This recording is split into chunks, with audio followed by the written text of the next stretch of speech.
drive.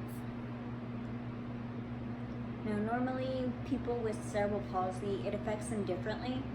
So with my cerebral palsy, I can drive, but I choose not to because I don't have enough leg power to push the gas pedal and the brake pedal. So I choose not to drive, which in a way sucks because I have to depend on other people to take me here or there, or I take the public transportation, which is carts where I'm from here in Texas. You pay $3 for here in town, and then each way, and then if you go to another town over, you pay another $2 on top of the $6, which isn't bad, but it just depends on if I really need to go into town.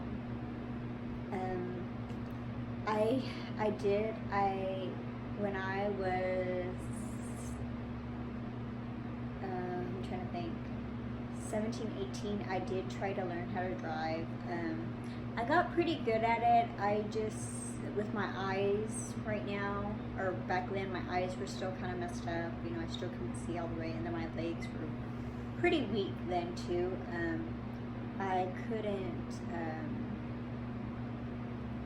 I couldn't really push on the pedals like I was supposed to. So backing up for me was pretty hard. I knew how to shift in gear. I was practicing with my grandmother's car for a while. She allowed me to do it, so that was a plus. And it was in her driveway / backyard that I learned. And then I tried also to drive in a go-kart, which my dad had at the time. He no longer has it. I tried, and I crashed into my grandpa's metal shed, which after that incident, because it had seat belts, but seat belts weren't all that strong, so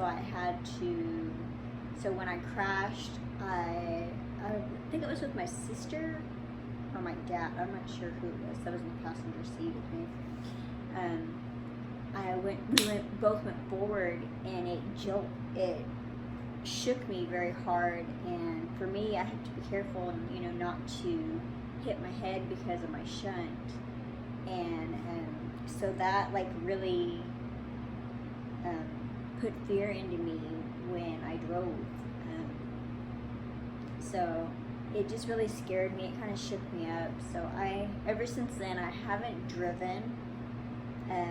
I mean, I probably could drive now just because my legs are a little stronger, and I haven't fallen within like 3 or 4 months.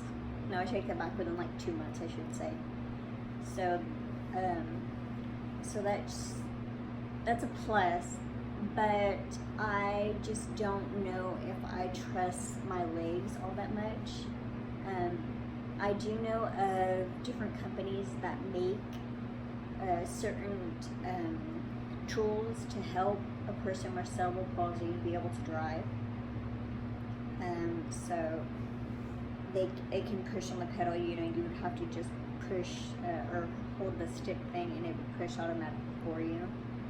So I have heard of that, but I want to make sure that, you know, besides for my shunt working, which is a plus, I want to make sure my legs are working properly. And right now,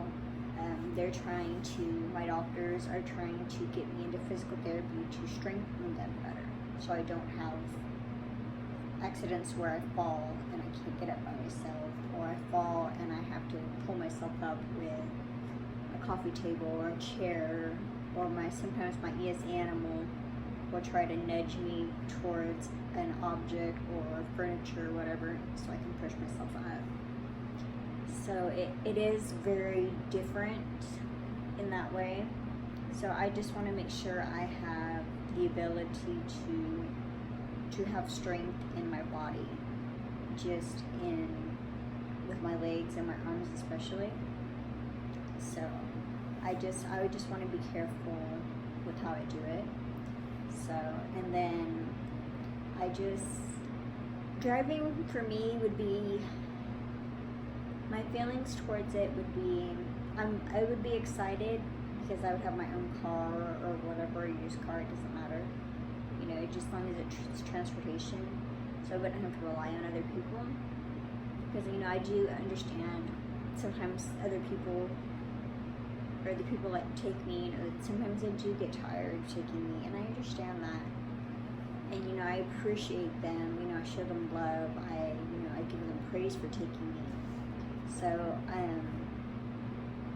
but I would just feel, I guess, more independent in that way of being able to drive myself to the grocery store, or if like they need something right away, I can go get it real fast and bring it to them.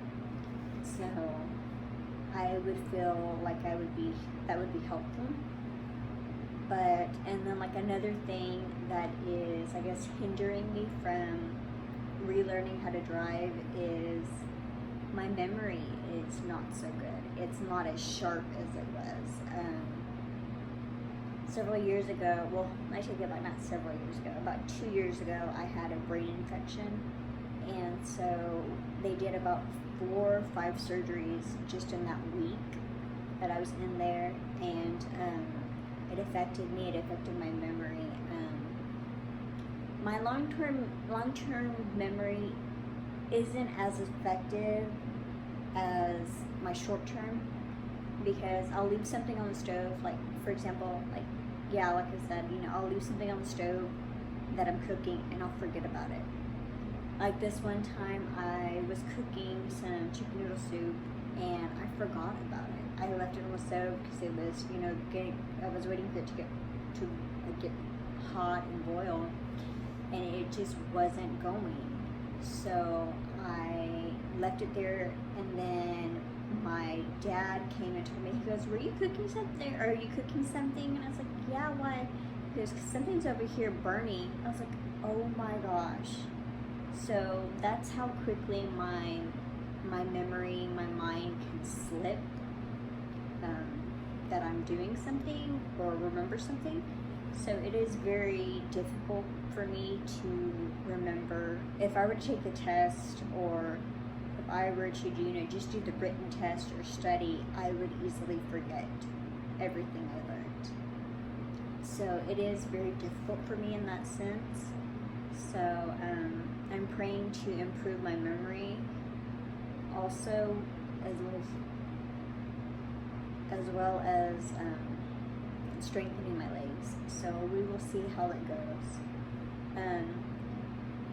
So with that said, if y'all have cerebral palsy, or does any of my subscribers have cerebral palsy and they aren't able to drive, let me know in the comments and tell me what you have trouble with.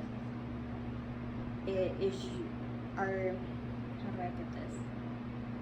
Are you having the same problems as I do with being able to push the gas pedal and brake pedal, or is it something else? So drop a comment below and I will be more than willing to chat with you.